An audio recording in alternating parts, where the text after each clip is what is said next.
Hello, Taurus. This is Mary Elizabeth with Sacred Love Tarot, and this is your this is your Taurus monthly forecast for March 2023. So that's it. That's what this is. We are using the Energy Oracle as always to start off to see what your energy is. I'd like to request before we get started that you like, subscribe, hit the notification button, comment, and share. So let's see what Taurus has, the energy for Taurus in the month of March. So the first card we have is Appreciation. Victory and Goddess of the Moon. Goddess of the Moon is about cycles, and this is what I want to say to you, right? You're coming into a time of appreciation and success. People are recognizing you, realizing you. People are seeing your worth. You are seeing your worth. You're stepping into a time of victory and success. Goddess of the Moon is going with the phases. Goddess of the Moon is recognizing and realizing that we go through phases of it, like the moon goes through phases, the ocean, the tides come in and out, the moon goes through cycles, as do we go through cycles. And there will not be, in the month of March, you won't always feel appreciated and victorious, right? Sometimes you'll feel uncertain, and sometimes you'll feel insecure, and sometimes you'll feel doubtful, because it's very difficult for us as humans to step away from that ego or those emotional feelings that that captivate us when we feel as if we don't have enough. But I don't want you to get caught up in the insecurities, doubt, uncertainty, lack mindset, right? Because this is all about you recognizing those cycles, but continuously staying in a mindset of appreciation and victory, and allowing others to appreciate you and celebrate your victories, no matter how big or small, right? I know it can be hard to do that. I know. I'm going through that right here, right now, at this moment, trying to stay in the momentum of appreciation and victory and abundance and prosperity. But there's always that little voice in the back of your head trying to convince you otherwise. So going with the flow for March. In March for you, Taurus, going with the flow, recognizing and realizing all of your emotions, but not giving in to the ones that may come across the strongest, which are the negative ones, to be honest. We give more focus and more attention to those negative cycles when they hit us, because they seem to hit us the hardest, than we do the positive ones that come around, right? Because when you're happy, it's like a very celebratory occasion, right? Yay, I'm happy. But when you are sad and when you are uncertain or insecure or doubtful, it affects everything. And we feel it, we recognize it, and we see it more, because it's what we've been taught, right, to do. So know that for you, Taurus, in this month of March, that you have a lot of victories and a lot of recognition ahead of you. And know that some days the victories and appreciation and recognition will be more than others. And you are being guided not to go down that rabbit hole of insecurity when the days come around that are not as celebratory or not as in your face with appreciation and victory as other days will be. So let's see what we got. We got a card flying across the room. Okay, so a possible loss, a death, possibly someone leaving, or you feeling the effects of a loss, of someone leaving, of someone breaking your heart, of someone just... And when I talked about the cycles, right, we have victory and appreciation, and we have the Three of Swords, which the Three of Swords is just a very heartbreaking moment, right? We see all of the red here, which is passion, but we also see the closed journal, the spilt over ink, and the quill, as if I'm done, I give up, I can't do this anymore, right? But you're also being guided to have strength and to recognize that you have the power to take this feeling, whatever feeling that cycle comes in, or whatever feeling this Three of Swords presents, and navigate it the way you want to navigate it. So if you're navigating it on a downward spiral, if you're navigating it into chaos and destruction and uncertainty and unhappiness, then that's where it's going to go. But if you navigate it into, and this may be weird, but if you navigate it into appreciation and recognition, victory and success, that's where it'll go as well. So we have to keep our eyes on and our feelings open to not allowing ourselves to go overboard with the feelings of anything other than the happy, happy, joy, joy feelings, right? Because not everything is going to be that way. And if we go down the rabbit hole of, if we go too far down that rabbit hole of insecurities and uncertainties, then the appreciation of victory, recognition, and celebration and celebratory times will be few and far between, because we're so far down that rabbit hole of uncertainty and hurt and pain that we cannot feel or see anything else.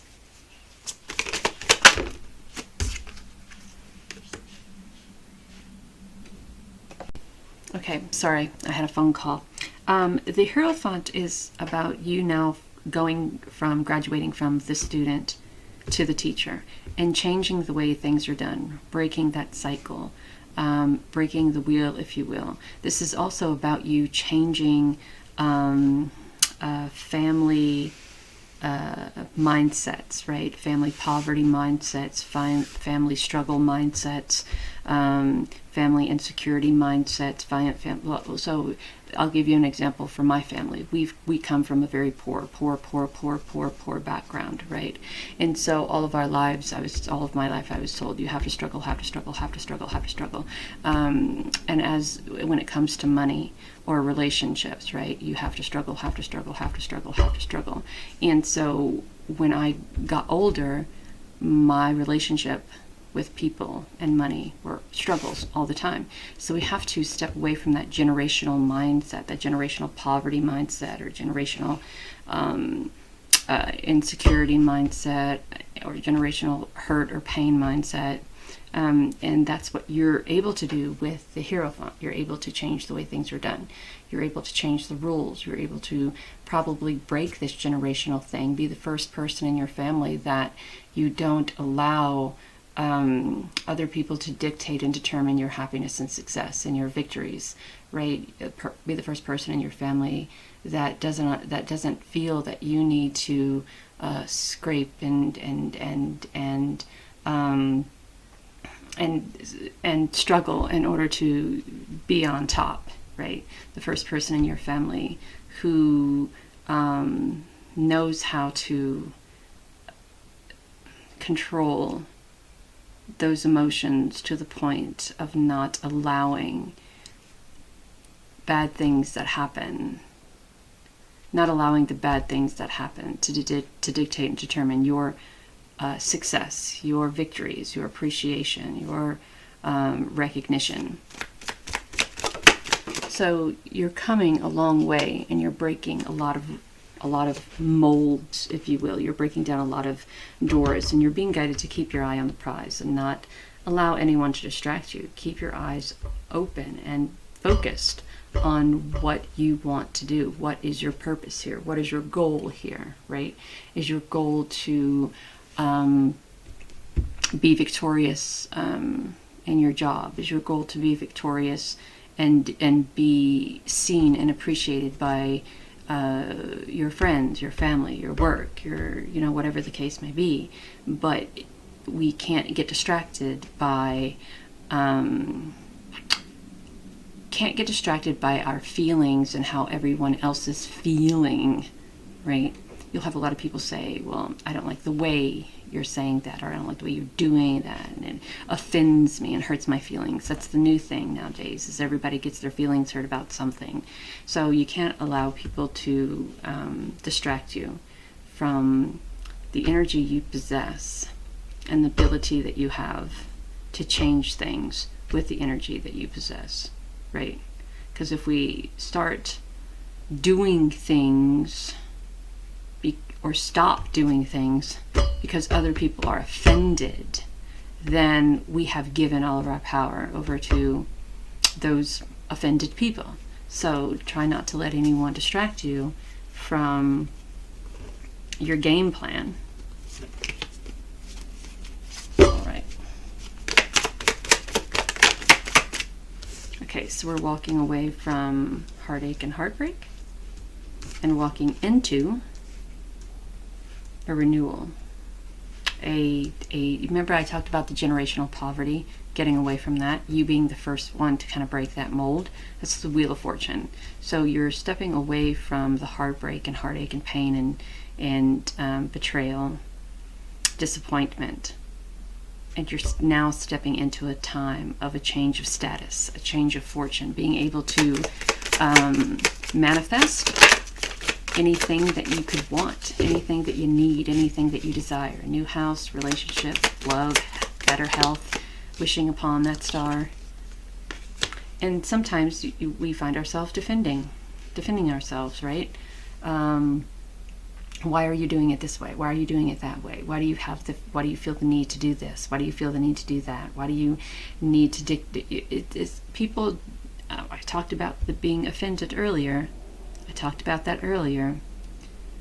You step away from the things that hurt you in your life, and all of a sudden you have people around you who are thinking now that you don't care about this, that, and the third, and they don't recognize that you're on a higher vibrational level than they are, and that what offends them doesn't offend you, and now you find yourself defending yourself against those who so it's pointless. So you protect yourself, and you wrap yourself in a nice tight little bubble, and know that every single time that you are defending your wants, your needs, your desires, your actions, your feelings against the mob mentality, that you're giving that mob mentality power over you, power to dictate your feelings.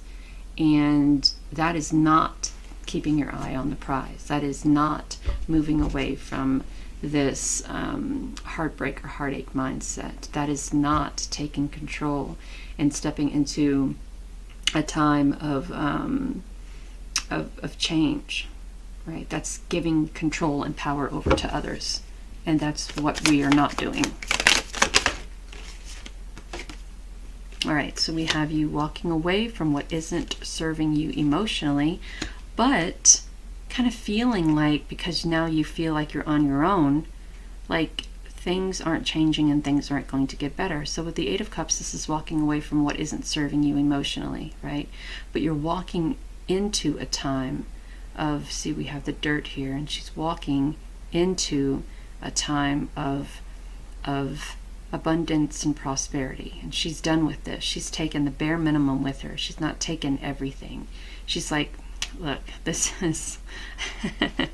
hasn't served me well in a very long time, and I don't see anything here that I need, so I'm just going to leave all of that there and go on my merry way, and I'm going to find something that I'm truly passionate about and rebuild and start focusing on me. And there will be times, like I was talking about with the tides, right, with the ebb and flow of things. There will be times when you are victorious and feel appreciated, and there will be times where you feel like nothing has changed, and you'll get weepy and you'll get all up in your feels, and you'll start, you'll start getting those feelings getting in your head, the insecurity, the uncertainty, the doubt. You'll stop forgetting about all the progress that you've made.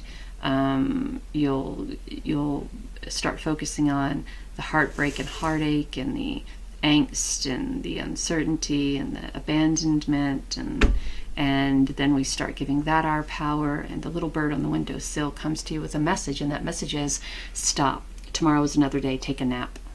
Take a nap. Esther Hicks, I listen to her all the time, and she says when you're in this headspace right here, the best thing to do is just stop and take a nap. If you're able to just stop and meditate for 10 minutes, or stop and take a nap, or stop and take a walk, just do something else that takes your mind off of the way that you're feeling at the moment, and put your mind back onto your goals. That card just fell in the trash. So the last card we have is the Two of Wands. And so now that we've regrouped, we are now in a position of looking.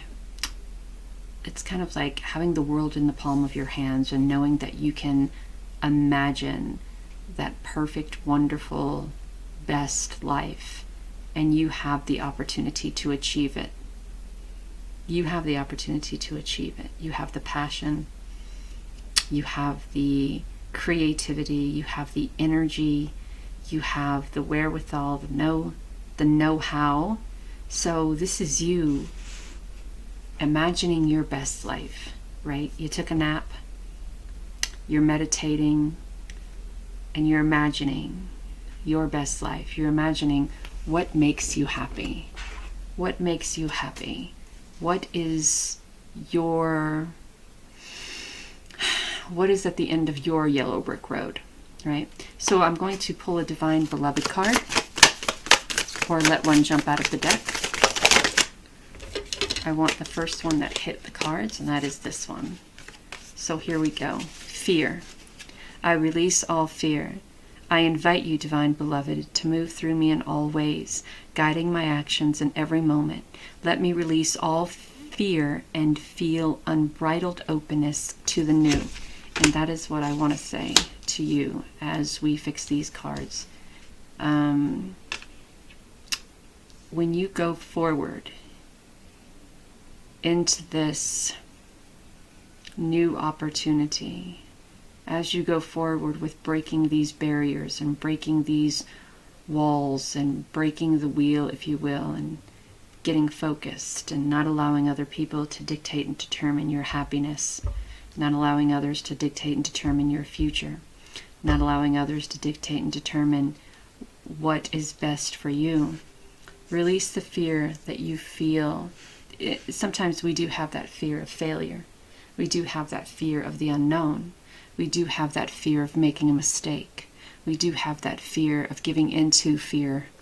And when I was talking about the goddess of the moon and the cycles, and sometimes we get more focused on the cycle of uncertainty, insecurity, doubt, those low cycles, than we do on appreciation, recognition, and victory, those high cycles.